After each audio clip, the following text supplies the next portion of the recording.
At a Senate Budget Committee hearing, Senator John Kennedy questioned OMB Director Russell Vought about government spending, waste, and America's growing debt problem. The discussion focused on billions of taxpayer dollars lost through improper payments, rising federal spending, and what reforms could help put the country on a more sustainable fiscal path. Watch the full exchange, then we'll break down the budget issues, spending concerns, and what this debate could mean for taxpayers. Mr. Vought, welcome. Thank you, Senator. In my judgment, I do not know a single person in Washington or outside Washington who knows more about the federal budget than you do. I used to read your suggestions during President Trump's first term, many of which Congress ignored. We shouldn't have. I am delighted that the President picked you. I have read that since 2019, the population of America has increased 2%, and our spending has increased 55%. Under President Biden, I wish him well. If we had discovered life on Mars, he would have sent it money. Is that sustainable? Senator, it's totally unsustainable. And the problem is that you go on these trajectories that we are currently on, and you don't know when you're going to get to the point of which you have some major problems as an economy and as a country. And we know that historically. I hope you'll start with the low-hanging fruit. There's a lot. When we sent out stimulus checks to save our economy, $1.6 billion went to dead people, and the checks were cashed. Obviously fraud. OMB has estimated that in fiscal year 2023, we sent out $1.3 billion of checks to dead people, which were cashed. Obviously fraud. When you die in America, your name is sent to the Social Security Administration. As you know, you become part of the master death file. Senator Carper and I discovered that Social Security would not share that information with any other department of government. So we passed a bill saying you have to share it with Treasury and other people who write checks, so we'll stop paying dead people. Duh. We got pushback, believe it or not, on the bill. We had to agree to a trial period, and that trial period ends in 2026. Will you help us make that program permanent so we can stop paying dead people? Yes, Senator. Now, you've served in Washington for years. You're going to be challenging the status quo. You're going to be called crazy. Many people also called Noah crazy. And then the rains came, and all the fact checkers died. You have to persevere. Now, I'm not asking you to get ahead of President Trump. But if you were king for a day, tell me how you would save money in the federal budget without impacting the American people. Thank you, Senator. I think it's the strategy that we had in the first term, which is to go really and take a very close look at the agencies that are spending and wasting money, and I believe weaponized at times against the American people. When they put a 77-year-old Navy veteran in jail, Joe Robertson, for 18 months for building 4 ponds on his ranch to be prepared for wildfires, that's the EPA. I think we have to look at that, and we have to look at the agencies that Congress has a vote on every single year through the appropriations process. And then I think we need to go after the mandatory programs that Senator Cornyn mentioned that are keeping people out of the workforce because they have become not just a social safety net, but they have become a benefit hammock, and increasingly so in the aftermath of COVID, as many of these policies were impacting people's decisions to go back into the workforce. And I believe, and because we produced budgets along these lines, you can get sizable levels of savings and reforms that can lead to a balanced budget and get us back headed in a fiscal trajectory, not only that we would all be proud of, but we could say this is going to keep us from fiscal ruin. What made this exchange noteworthy wasn't that Senator John Kennedy and OMB Director Russell Vought disagreed. In fact, they largely agreed with each other. What made the hearing significant was that it offered a rare look into how some policymakers view the federal government's long-term fiscal challenges and what they believe should be done about them. The conversation began with a discussion of federal spending growth. Kennedy referenced figures suggesting that while the U.S. population had increased only modestly over recent years, federal spending had grown dramatically faster. The underlying concern was not simply about spending more money. The concern was about whether government spending is growing at a pace that the nation's economy can sustainably support over the long run. This issue has been debated by economists, lawmakers, and budget experts for decades. The federal government routinely spends more than it collects in tax revenue, creating annual deficits that add to the national debt. Supporters of higher spending often argue that investments in infrastructure, healthcare, national security, disaster response, and social programs strengthen the country and support economic growth. Critics argue that persistent deficits eventually create financial risks, increase borrowing costs, and leave future generations responsible for larger debt burdens. Russell Vaught's response reflected the latter concern. He argued that current spending levels are unsustainable and warned that continuing along the same trajectory could eventually create serious economic problems. While experts may disagree on exactly when debt becomes dangerous or how much debt is too much, there is broad agreement that long-term deficits remain a major fiscal challenge for the federal government. One of the most concrete parts of the discussion focused on improper payments and fraud. Kennedy highlighted cases involving government checks being sent to deceased individuals. This issue has been the subject of oversight investigations for years.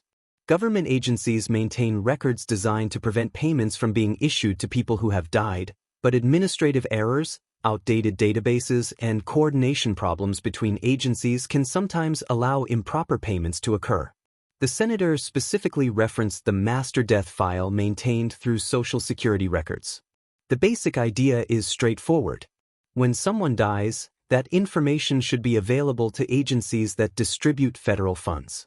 If agencies have accurate death information, they can prevent checks from being issued to deceased recipients. If information is incomplete or not shared efficiently, improper payments can result. The exchange illustrated a broader issue in federal budgeting. Waste does not always occur because of deliberate fraud. Sometimes it results from outdated systems, poor coordination, administrative inefficiencies, or technological limitations. Policymakers from both parties have repeatedly identified improper payments as an area where reforms could save taxpayer money without reducing services for eligible recipients. The hearing then shifted toward a larger philosophical question. Kennedy asked what Vought would do if he were king for a day and could implement spending reforms without harming the American people. That question opened the door to a discussion about federal priorities. Vought argued that government agencies should be examined closely for wasteful spending and programs that are not producing intended results. He also suggested that some agencies have exceeded their intended role or have exercised authority in ways he believes conflict with the interests of ordinary Americans. This reflects a broader debate that has existed in Washington for decades. One perspective holds that federal agencies play an essential role in protecting public health, environmental quality, workplace safety, consumer rights, and national security. Another perspective argues that agencies sometimes become too large, too bureaucratic, and too detached from the people they serve. This debate is not new. It has shaped political discussions through multiple administrations from both parties. The challenge is determining where oversight and accountability end and where essential government functions begin. Another major issue raised during the hearing involved mandatory spending programs. Mandatory spending includes programs such as Social Security, Medicare, Medicaid, and certain income support programs. Unlike discretionary spending, which Congress reviews annually through appropriations bills, Mandatory spending operates under existing laws and formulas. The significance of this distinction cannot be overstated. Mandatory spending accounts for a large share of federal expenditures. As the population ages and healthcare costs rise, these programs consume an increasingly large portion of the federal budget.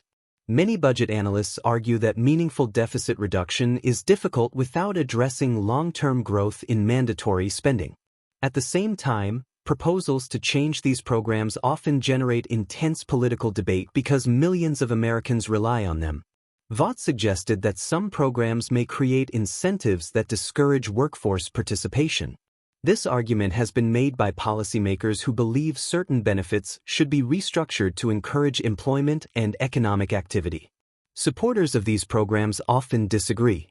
They argue that most recipients rely on assistance because of age, disability, health conditions, caregiving responsibilities, economic hardship, or circumstances beyond their control. This disagreement represents one of the most significant policy debates in modern American politics.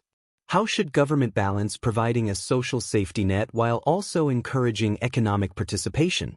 Reasonable people can disagree on where that balance should be drawn, which is why the issue remains politically contentious. The hearing also highlighted the challenge of long-term fiscal planning. One of the biggest difficulties facing policymakers is that budget decisions often involve trade-offs that are not immediately visible. Reducing spending may improve long-term fiscal stability but can also affect programs that people depend upon.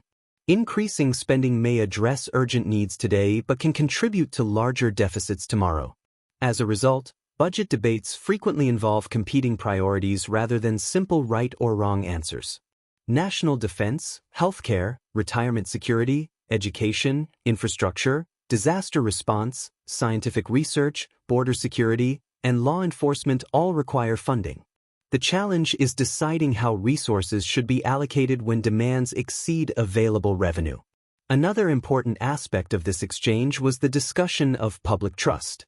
When lawmakers talk about payments sent to deceased individuals or examples of wasteful spending, those stories resonate because they create the perception that taxpayer money is not being managed responsibly. Even relatively small examples can have an outsized impact on public confidence. For many Americans, confidence in government depends not only on policy outcomes but also on whether they believe public funds are being spent efficiently and honestly. That is why discussions about fraud prevention often attract bipartisan interest. Regardless of political affiliation, most people agree that government programs should function as intended and that taxpayer dollars should not be lost to waste, abuse, or improper payments. The hearing ultimately revealed two interconnected concerns. The first concern is immediate accountability. Are government agencies spending money properly? Are systems in place to prevent fraud and waste? Are taxpayers receiving value for the money being collected and spent? The second concern is long-term sustainability. Can current spending patterns continue indefinitely without creating larger economic problems in the future? These questions do not have simple answers, but they are among the most important issues facing federal policymakers. What viewers should take away from this exchange is that budget hearings are often about much more than numbers. Behind every spending decision are choices about priorities, responsibilities, and the role of government itself. Supporters of spending reductions argue that controlling waste, improving efficiency, and reforming programs can strengthen the nation's fiscal health and protect future generations from mounting debt. Critics often argue that spending reductions can come with real-world consequences and that government investments are necessary to support economic opportunity, public services, and national security. The challenge for lawmakers is finding a balance between those competing goals.